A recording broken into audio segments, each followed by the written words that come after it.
সেমিফাইনালের মহারণে নামার আগে নিজের ১৯তম জন্মদিন পালন করলেন লামিন ইয়ামাল। বললেন, সেরা উপহার হবে ফ্রান্সকে হারিয়ে নিউ ইয়র্কের টিকিট কাটা। ফ্রান্সের উচিত আমাদের ভয় পাওয়া, দিলেন আলোচিত এই মন্তব্যের ব্যাখ্যা। আর ফ্রান্স ম্যাচে অন্তত এক গোল দেওয়ার চ্যালেঞ্জ নিলেন এই Barca forward. Body spray. Long-lasting fragrance. ২০২৪-এর ইউরো জয়ের ফাইনালে ইংল্যান্ডের মুখোমুখি হওয়ার ঠিক আগের দিন লামিন ইয়ামাল উদযাপন করেন তার ১৭তম জন্মদিন। এর কয়েকদিন আগেই সেমিফাইনালে ফ্রান্সকে হারিয়েছিল স্পেন। এবার শেষ চারে ফ্রান্সের বিপক্ষে খেলার আগের দিন ১৯ বছর পূর্ণ করলেন ইয়ামাল। জন্মদিনে তার একমাত্র চাওয়া ফ্রান্সকে আবারও পরাজিত করা। Ganar a Francia, estemos todos juntos hasta el 19 y vamos por ellos. Record বলছে ইউরো, সুপারকোপা, কোপা দেল রে কিংবা নেশনস লিগ নকআউট ম্যাচে কখনোই এমবাপ্পের বিপক্ষে হারেননি ইয়ামাল। এবারও বাড়তি আত্মবিশ্বাসী বার্সা ফরওয়ার্ড। যদিও আসরে এখন পর্যন্ত পেয়েছেন মাত্র এক গোল, নামের পাশে নেই কোনো অ্যাসিস্টও। Pero yo creo que siempre es... না, গোল নিয়ে আমি একদমই চিন্তিত নই।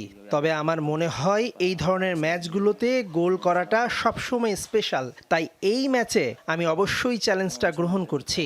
আমি যখন ছোট ছিলাম তখন এমন অনেক বিশ্বকাপ দেখেছি যেখানে স্পেন খুব দ্রুত বিদায় নিয়েছিল। তাই আমি কেবল জয়ের দিকেই মনোযোগ দিচ্ছি। Y no nos da miedo ningún partido.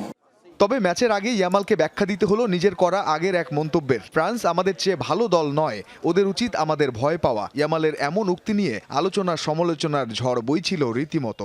Bueno, gracias a todos por venir a mi cumpleaños. আমাকে জিজ্ঞাসা করা হয়েছিল আমি ফ্রান্সকে ভয় পাই কিনা। আমি বলেছিলাম একদমই ভয় পাই না। আমরা ইউরোপ চ্যাম্পিয়ন, আর এটা তো football. Que ver a mi familia aún.